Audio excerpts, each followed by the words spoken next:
Hey, we're at Superchief right now with Death by Audio Arcade. You guys want to introduce yourselves, talk about what you guys do? My name's Mark. I started Death by Audio Arcade because I was living in the back of Death by Audio and I wanted to build arcade cabinets. I'm Dustin. I am a game developer and designer. I made the game Star Versus, which is here tonight. I'm Alan Riley. I made the game Video Freak. I'm a video artist, and so I've been working with analog signals and sort of signal manipulation stuff, feedback, electronic art, and so thought it would be a great medium to incorporate into an arcade cabinet.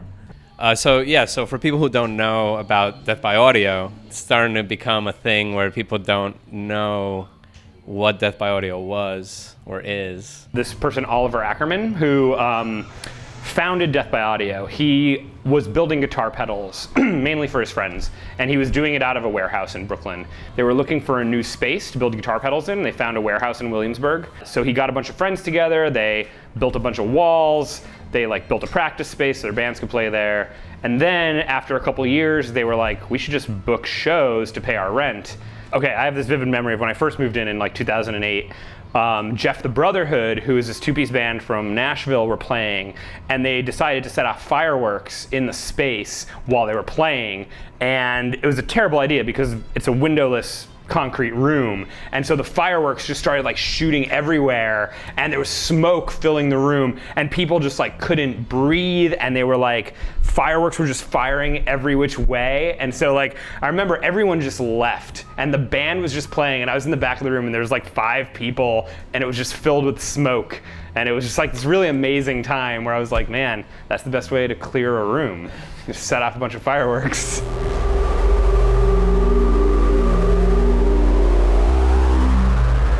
So we all hate Vice, right? It's almost would have been better if it was Dwayne Reed or someone who took over the space, but Vice was writing articles about Death by Audio. They just started construction while we were living there, and so 6 in the morning there would be jackhammering in our house, and rubble would just be raining down, a giant pipe fell into my roommate's bed, and it was just they made our lives a living hell for 6 months. It's like a friend that you let crash on your couch, and then he steals your wife and kicks you out of the house. Yeah, right? It's exactly the same. Yeah, it happens all the time. I mean, it's like the Phoenix. The Phoenix dies, and from the ashes rises something else. So it's sad that it's gone, but I mean, change is the name of the game. Okay, this is what I don't understand about you guys.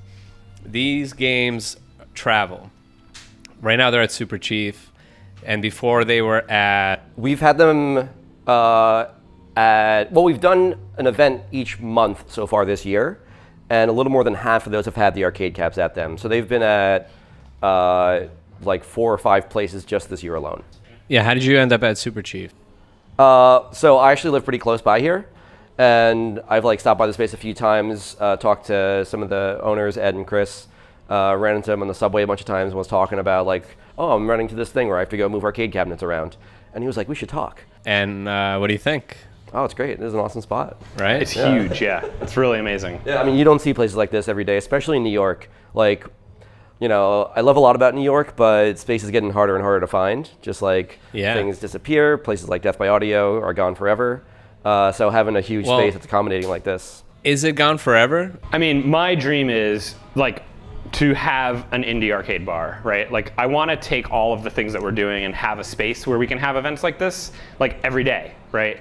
And just have an arcade that's open, build new cabinets, have independent game developers come in and showcase stuff. It's just about finding the right space. All about that money. Yeah. I kind of want to do this within the next couple of years if we can find the right spot.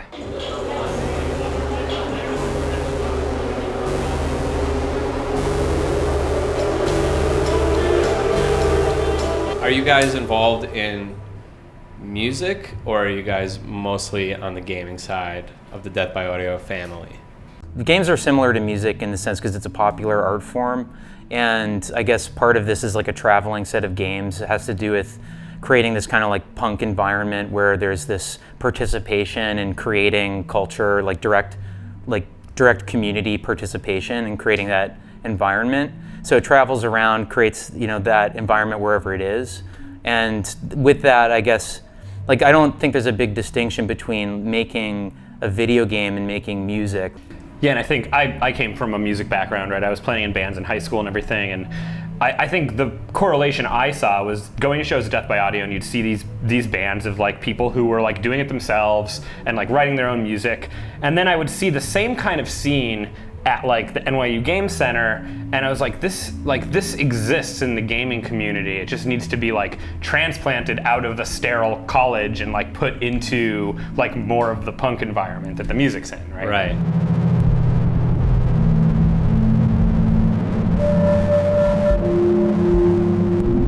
What do you think about the future of gaming and how everyone's kind of like very excited about VR and augmented reality and iPads and that whole culture? How do you view that whole movement?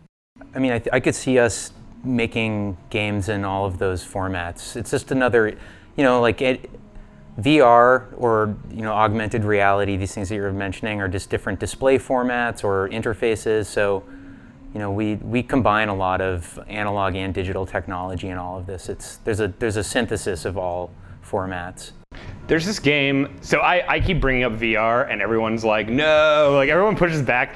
But I think because VR, there's so many games now that like most of them are kind of garbage, right? Because there's just like so many. How could you take an experience, like I think we do a lot of collaborative stuff. So it's like, oh, VR is such a solo in your bedroom kind of vibe. How could you make it a cool party game, even though like people are like stuck in their head, Right. Well, here's an idea, and it's not a good one. But what if you did a VR thing where you recreated the Death by Audio space? Hey. Right? And then I'll leave the game part up to you. And But that's all I destroyed got. by Vice while you're in it. Oh yeah. And you're trying to escape. It's like like the Indiana Jones, or the beginning of the Indiana That's Jones. a good idea. Yeah, escape the ooze. A that's, lawsuit like, coming waiting to down the happen. walls.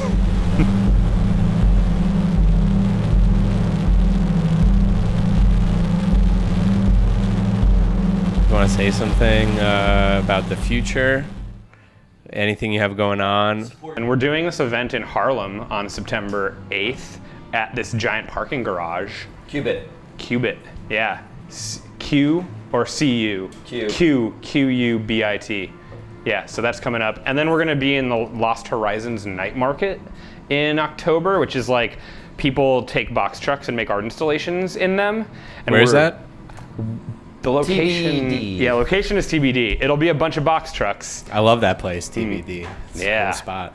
So wait. When are we not gonna have these arcades in here? Not after tonight. Are you leaving right away? No, a couple more weeks, and then after these events, we don't have a home, so we could bring them back. We would love to bring them back. Cool. We're just nomadic. They're so- literally nomadic. I'm definitely not the authority on that, but I'll say yeah, sure. Yeah. Cool. We'll hold on to it for you. Thanks Cool. for being our home away from home. Yeah, anytime. That's what I'm here for. Me specifically at Superchief. Support your local art scene.